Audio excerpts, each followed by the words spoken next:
Hello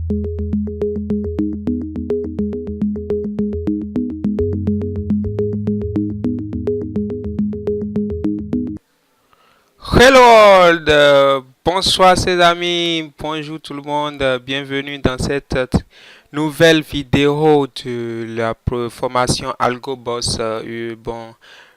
Chers abonnés, je vous présente mes excuses pour les précédentes vidéos où le son ne sortait pas du tout. J'avais des problèmes d'équipement, donc veuillez m'excuser pour les prochaines vidéos. Je vous promets que tout ira bien, ainsi que cette vidéo bien sûr. Donc sans plus tarder, on commence. Donc on aborde le chapitre de la boucle pour. Bon, pour la boucle pour, c'est quelque chose de très simple. Donc la boucle pour, c'est une boucle, comme vous pouvez l'entendre, c'est une boucle, donc quelque chose qui se répète un certain nombre de fois. Donc c'est à nous de dire, mon gars, tu fais cela, ce nombre de fois, ainsi de suite. Donc, dans ce chapitre, on va prendre un exemple très simple, la table de multiplication. Donc, prenons l'exemple de table de 2. Prenons l'exemple de table de 2. On a 2 fois 1 et donne le résultat 2 fois 2, 2 fois. Donc, on voit qu'à ce niveau, le 2 ne change pas. Mais seul le 1, le 2, le 3, le 4, le 5 et le 6, ça incrémente quoi? De 1. Donc, la boucle se charge de ça.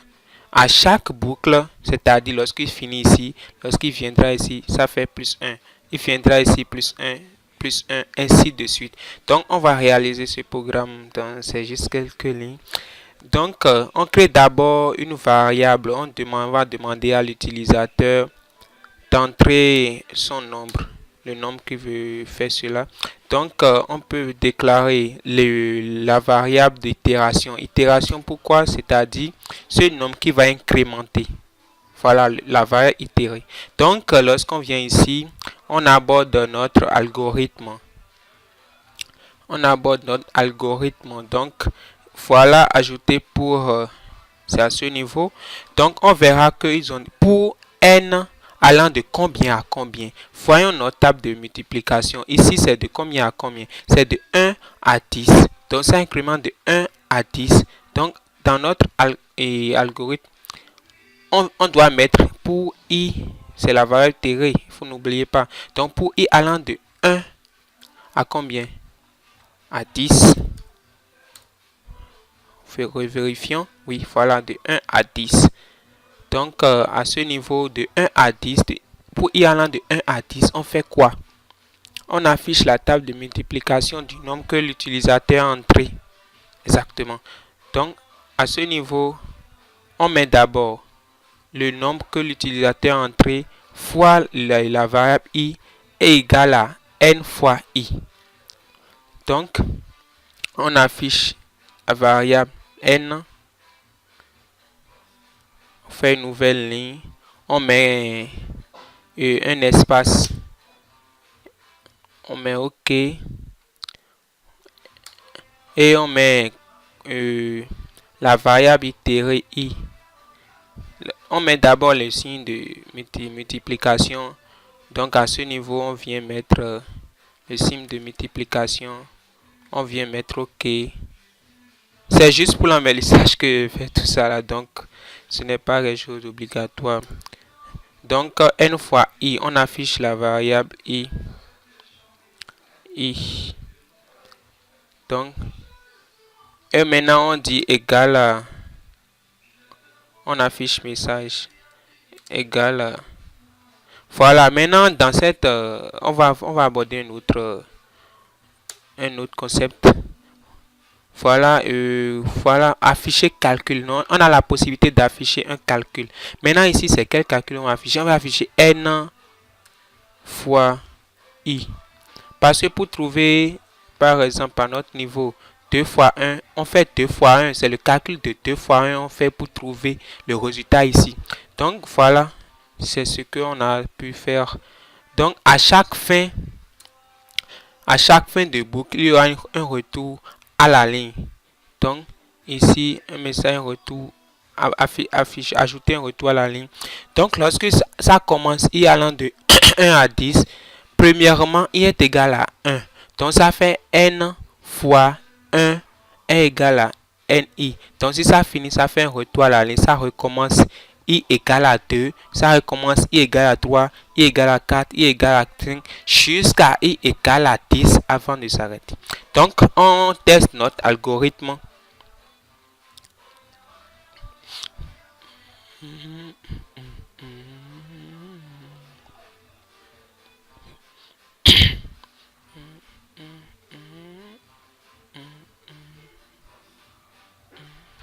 Donc voilà, on lance l'algorithme. Et par exemple, voilà, oh putain les gars, il a un problème. Et est-ce que vous savez pourquoi? Exactement, je n'ai pas mis la partie récupérer la valeur de l'utilisateur. Donc précédemment, préalablement, n est égal à 0. Vous voyez, n est égal à 0. Lorsque le programme commence, lorsqu'on ne donne pas de valeur à n, c'est égal à 0. C'est pourquoi il a pris ces 0 pour travailler. Donc normalement, avant de commencer, je devrais mettre les variables n. Voilà. Et tester l'algorithme. Merci de m'avoir discerné cette erreur. Vous êtes bons les gars. Donc lorsqu'on lance notre algorithme, on voit, on dit, bon, entrée n, je mets 2. Lorsque je lance 2 fois 1, 2, 2 fois 2, 4, 2 fois 3, 6, 2 fois 4, 8, 2 fois 5, 10, 2 fois 6, 12, 2 fois 7, 14, 2 fois 8, 16, 2 fois 9, 18, 2 fois 10, 20. Oh, bravo. Il connaît son coup. Donc voilà, c'est très simple. Vous pouvez faire de table de multiplication en pagaille comme vous voulez. Bon, pour que je vois si vous avez compris. Donc, vous allez faire tour. Vous allez les afficher toutes les tables de 1 à 10 comme ici. Toutes les tables de 1 à 10. Faites l'effort de faire cela. C'est très très simple. Mettez la vidéo en pause et faites l'algorithme. Ça va beaucoup vous aider. Bon, j'espère que vous avez pu réfléchir comme ça se doit. Ne vous inquiétez pas. Tout ira très bien. On va traiter ça ici pas à pas.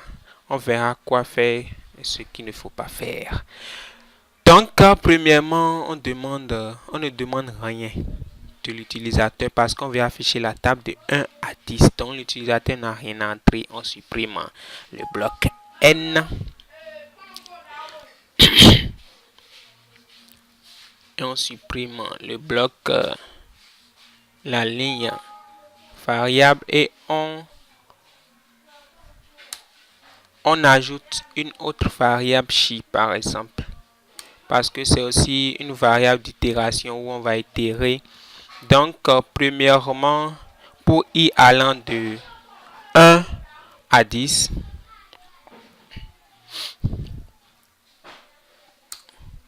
pour i allant de 1 à 10, comme vous pouvez le voir là, on doit commencer. Donc, supprimons tout pour que on se comprenne.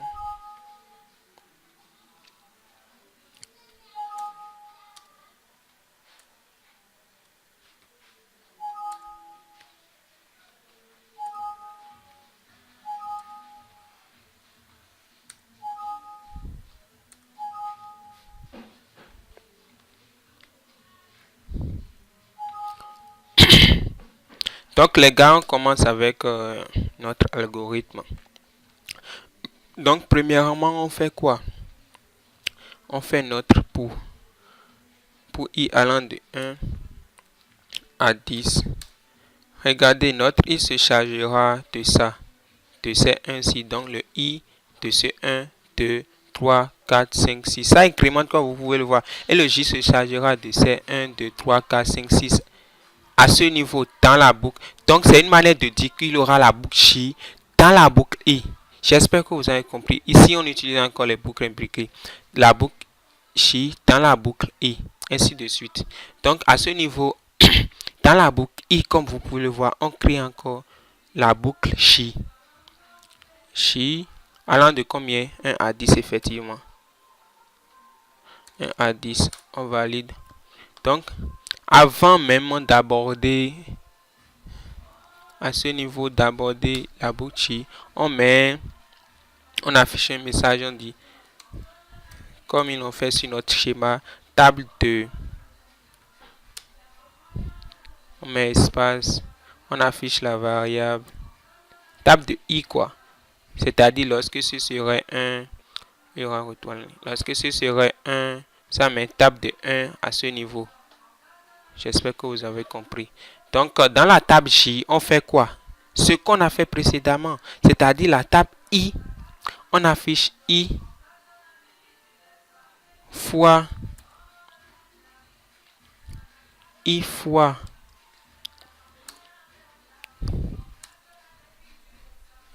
J, parce que c'est J qui change à chaque fois à ce niveau, c'est J qui change à chaque fois. Donc, il ne bouge pas lorsqu'on est dans la première boucle, il ne bouge pas. Donc, J change à chaque fois. Donc, lorsqu'on vient à ce niveau, on dit I fois J.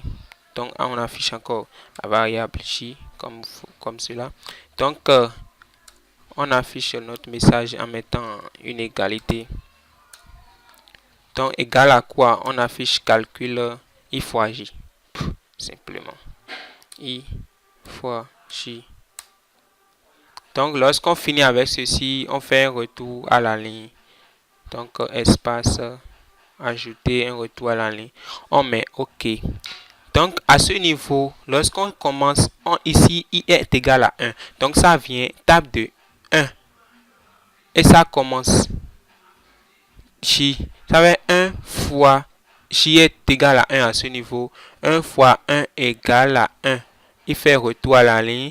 1 fois 2 parce que J serait à 2. Il doit finir cette boucle-ci avant de revenir I égale à 2. Il doit finir de J à 1 à 10 avant de revenir 1 I à 2 à ce niveau. Donc, il finit cette boucle. Il revient ici, I égale à 2. Ça recommence avec les J. Ça revient ici, I égale à 3. Ça recommence avec les J. Ainsi de suite. On verra si notre algorithme pourra marcher avec ce charabia. Mais j'espère que vous avez tout compris. C'est tellement simple. Donc, lorsqu'on lance un table de 1, 1 fois 1, voilà les 1 fois 1, c'est tellement joli. Voilà les tables de 2. 2 fois 6, 12, 19, 18. Table de 3. 3 fois 1, égale à 3. Oh, que c'est joli. Ah, la boucle for. La boucle pour.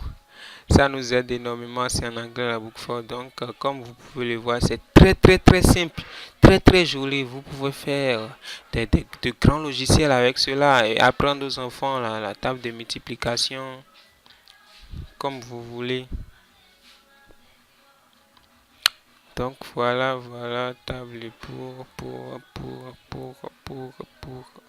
C'est tellement cool ça.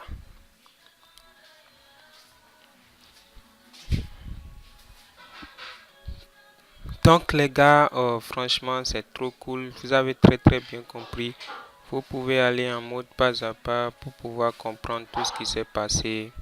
C'est très simple. Lorsque l'algorithme commence, lorsqu'on entre dans la première boucle, le I est égal à 0 et à 1 et le J est égal à 0. Lorsqu'on continue, I égale à J, ça affiche ainsi de suite. Vous lisez, vous allez en mode pas à pas, vous allez comprendre que c'est vraiment très simple. Donc, j'espère que vous avez compris cette vidéo. C'est tout l'essentiel de la boucle for. On a vu les boucles. Pour la boucle, excusez-moi. On a vu aussi les boucles imbriquées.